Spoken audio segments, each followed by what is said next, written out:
Thank you all for being here today and for participating in this group activity. Most of you know me, but if you don't, I'm Susan Barrett. And I am an actor, and so in my world, a lot of the work I do is about acting and reacting and communication. So today I want to lead an activity with you folks that I'm calling a meet and greet, and it's sort of about networking and perceptions of behaviors. I was in my apartment this morning and I saw this in my apartment, and I know what it is because I've used it before, but with the winter coming and with the cold coming, it reminded me of ice and snow and wintertime. This is actually a hair pin that you put in your hair for decoration. So my point is that my perception this morning changed about what this was. Just throwing it out there, does anybody see anything else here? Anybody? A star. Okay, Cappy sees a star. Anybody? That's great. Anybody see Snowflake. snowflake? Tiny umbrella. Fairy. A tiny umbrella for a fairy! That's awesome! Wow. That's great! So my point is that perception, our perception of things is individual to each of us. And the way we act and react in life and our behaviors is also individual. So we're going to do this little activity I'm calling meet and greet. I have 11 shapes that I have drawn on a piece of construction paper here. And what we're going to do is I'm going to hand each one of you a shape, and you cannot see the shape. So you're going to hold the piece of paper up to your head without seeing the shape. And you're going to mull around the circle and greet each other non-verbally. It's important that you do this non-verbally. And after about 20 or 25 seconds, I'm going to say round 2, switch. In round 2, you're going to switch shapes with one another, and you will be able to see what your shape is and what the other person has. And you're going to meet and greet each other again, knowing what your shape is, but not speaking in round 2. And then in the third round, I'll say round 3, you will keep the same shape. You will all know what your shape is, and you will all be able to see what your shape is. But you will greet each other verbally. Does anybody have any questions about the activity? So 2 rounds are quiet. 2 rounds are nonverbal. Okay. First round, you cannot look at your paper and you don't know what your paper is. Second round, I'll say round 2, switch. You'll just switch it up with each other. And then the third round, I'll say round 3, you keep your paper, but you'll talk to each other and greet each other verbally. And each round will be about 20 or 25 seconds. All right, is everyone game? Yeah. If you guys could get up on the count of 3 and greet each other, just mingle with each other according to how this looks. Ready?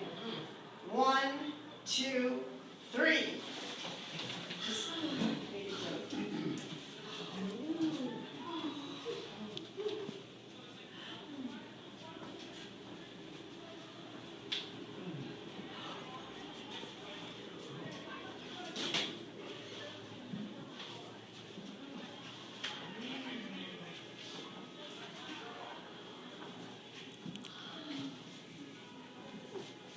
Round 2, now switch shapes, and you can all see your shapes, but do not talk to each other verbally. Do not talk to each other. Greet each other again, non-verbally, knowing what you are.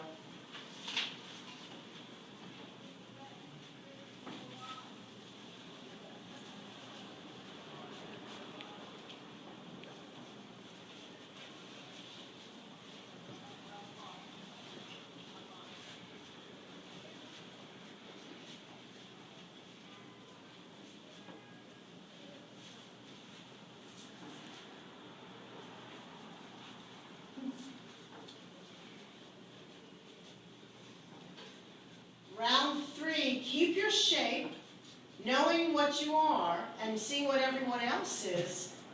Take time to meet and greet each other verbally, using verbal communication now.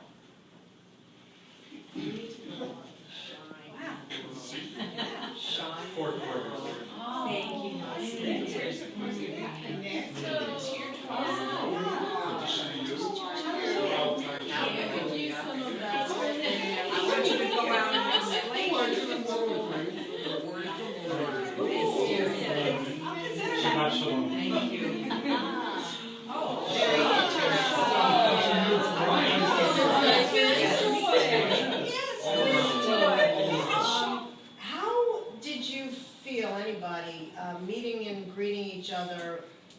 verbally as opposed to non-verbally. Did it make a difference to you? Did you find it challenging? It was so much easier. Yeah, yeah. Yeah. And why did you find it easier when you could talk? I'm a talker. I don't know. Doing it non-verbally, I had to like push down. It's natural. It's like the natural. To talk is natural. Can some of you tell me what your perceptions were seeing each people with the shape? How, because it's an individual perception. I was much more comfortable looking at somebody else's shape because I wasn't comfortable if I didn't know who I was. Oh, say that again, Jeff? I didn't know, I didn't feel comfortable if I didn't know who I was. So there was a comfort level. Yeah. Okay. Anybody else? Yeah, I also felt the way people were reacting to me when I didn't know my shape was sort of odd, and I thought, what do I have on my head? Yeah, yeah. Because how important it is to know who you are. Yes, it's important. Okay, so important to know who you are in what regard? Meaning, in order to be okay with how people react to you. Self-knowledge. Sense of self. And how you're presenting to others. Right, self-knowledge, I think that, and presenting to others. That's great. How did knowing your shape impact your behavior?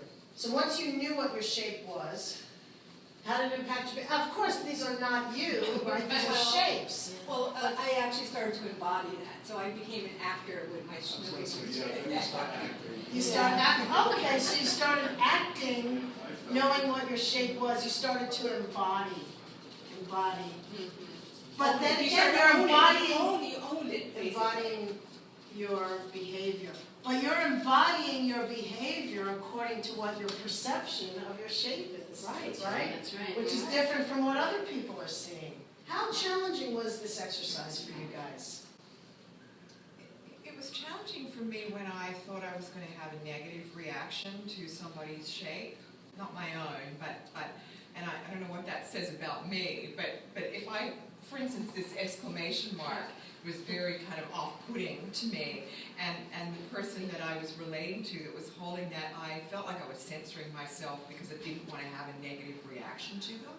Oh, interesting. Yeah. And to me, an exclamation point might be like, yeah, empowerment, you know? So I'm looking at it from a different point of view. Did this small activity get you to think about your own personal interaction and behaviors with others for the future? Definitely. Very much, it's almost heightened it, because it asked me to come out of who I am and who I present when I walk in a room, and I think it speaks to your what do you embody, you know?